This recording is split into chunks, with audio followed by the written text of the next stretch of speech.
జరిగింది.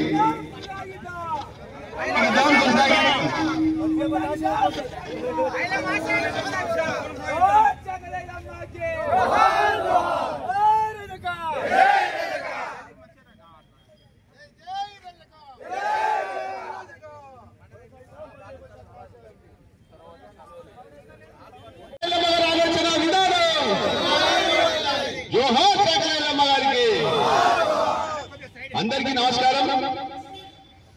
మరి చాకలి ఐలమ్మ తెలంగాణ ప్రాంతానికి ఒక వీర వనిత.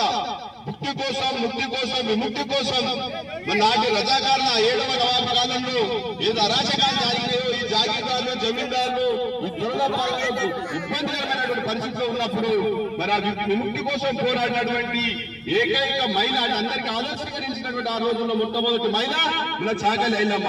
చాకలి ఐలమ్మ గారు ఆ రోజు మరి ఎక్కడ పడితే అక్కడ ఏదైతే దున్నేవాడిదే భూమి అనే రీతిలో మరి ఆ రోజు 6 కాలం కష్టపడి సంపాదించుకున్నటువంటి ఆ పంటను ఆ రజాకారులు కావచ్చు, ఆ దేశములు కావచ్చు, జాగీర్దారులు కావచ్చు, నిజాం మనుషులందరూ కూడా దోపిడీ గురవుతున్న సందర్భాన అణగారిన వర్గాలకు ఆ బహుజనులందరూ కూడా ఆదర్శం కలిగించి ఎక్కడికక్కడ పోరాటమే ఏకైక మార్గం అని చెప్పేసి ప్రగాఢంగా నమ్మడమే కాకుండా ఆచరణలో చూపినటువంటి గొప్ప మహనీయురాయలు మన చాకలి ఐలమ్మ గారు.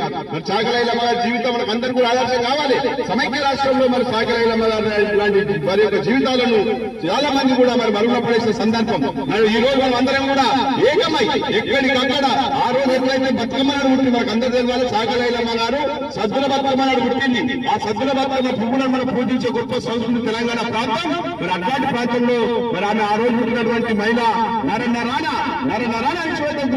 అనిశ్వేతగా పోరాటం చేసి మరి ఇలా మనందరికీ కూడా ఆ రోజు సాయుధ పోరాటంలో తెలంగాణ రైతాంగ పోరాటంలో మగవాళ్ళ కంటే ఎక్కువ కూడా ముందటుండి అటు పుట్ట కట్టాన్ని కొన్ని గొడవలతోటి మరి అదేవిధంగా రకరకాల ఆయుధాలతోటి తెలంగాణ నిలిచినటువంటి గొప్ప మహిళ మన చాకలి ఐలమ్మ. నిజంగా కూడా వారి యొక్క కృషి